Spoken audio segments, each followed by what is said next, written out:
Fatehabad road स्थित कलुआ राम मंडी को बंद किए जाने की मांग कर रहे बरौली अहीर नवीन फल सब्जी मंडी के व्यापारी एक बार फिर आंदोलन की तैयारी कर रहे हैं।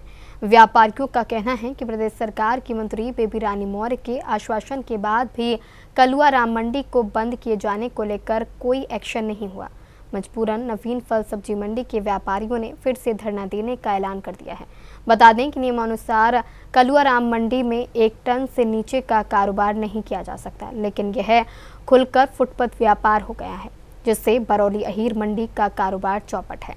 आज आप लोगों को हम लोगों ने इनवाइट इसीलिए है कि एक प्रेस कॉन्फ्रेंस रखी जाए, क्योंकि आप लोग सभी जानते हैं कि बेबी रानी मौर्य जी जो हमारे कैबिनेट मंत्री जी हैं, उनके समय में सिटी मजिस्ट्रेट साहब सोते आए थे। उन्होंने कहा था कि इस मंडी को अधिसूचना को निरस्त करने के लिए हम एक आख्या शासन को भेजेंगे, लेकिन उन्होंने हमें समय भी दिया था और शनिवार का टाइम दिया था, जबकि बेबी रानी मौर्य जी ने उनसे बोला था कि शनिवार को मुख्यमंत्री जी आगरा में हैं, आप भेज पाओगे क्या, क्योंकि आप सभी लोगों के सामने एक वादा हमसे कर रहे हैं। तो उन्होंने कहा कि नहीं, हमने डीएम साहब से बात कर ली है मैंने, और मैं इसको भेज दूंगा। लेकिन हम लोगों ने प्रयास करते करते आज आप देख रहे होंगे आज बृहस्पतिवार हो गई है, तो हम लोगों ने देखा है कि ऐसा कुछ नहीं हुआ है।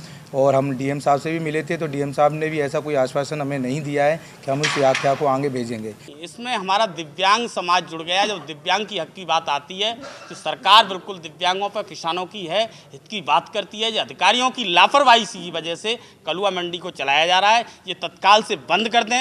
ये शासन प्रशासन से इस मीडिया के माध्यम से अवगत कराना चाहते हैं कि जो नवीन मंडी है, इसमें करोड़ों पैसा जनता की टैक्स से लगा हुआ है, जिसमें हमारे दिव्यांग भाई भी मंडी चला रहे हैं, लाखों में ली है। अगर उनकी मंडी ये नहीं चलेगी तो फिर वो रोड पर आ जाएंगे। अगर वो मंडी बंद नहीं कराई गई तो ये जितने भी व्यापारी गण हैं, चाहे बरौली अहीर मंडी के हों, चाहे फिर सिकंदरा मंडी हो, अनिश्चितकालीन धरना देंगे और करो मरो की स्थिति पर आ जाएंगे। क्योंकि जो अवैध कलुआ राम मंडी है, उस पर पता नहीं कौन सी ऐसी बात है जिससे उन्हें लाभ मिल रहा है, अधिकारियों को लाभ मिल रहा है, मंडी समिति को लाभ मिल रहा है। पर्यटन के क्षेत्र में आती है, गंदगी पैदा करती है पूरे क्षेत्र में, उस मंडी को बंद ही नहीं कराया जा रहा है। मेरी समझ में नहीं आ रहा है ऐसा कौन सा लालच है। इतने व्यापारियों की कोई चिंता नहीं सरकार को। एक व्यक्ति विशेष को लाभ पहुंचाए जाने के उद्देश्य से, सिर्फ और सिर्फ उसको लाभ पहुंचाए जाने के उद्देश्य से, और स्वयं अधिकारी भी सोच रहे हैं कि हमारा भी लाभ कुछ हो जाए, उस उद्देश्य से इस अधिसूचना को निरस्त नहीं कराया जा रहा।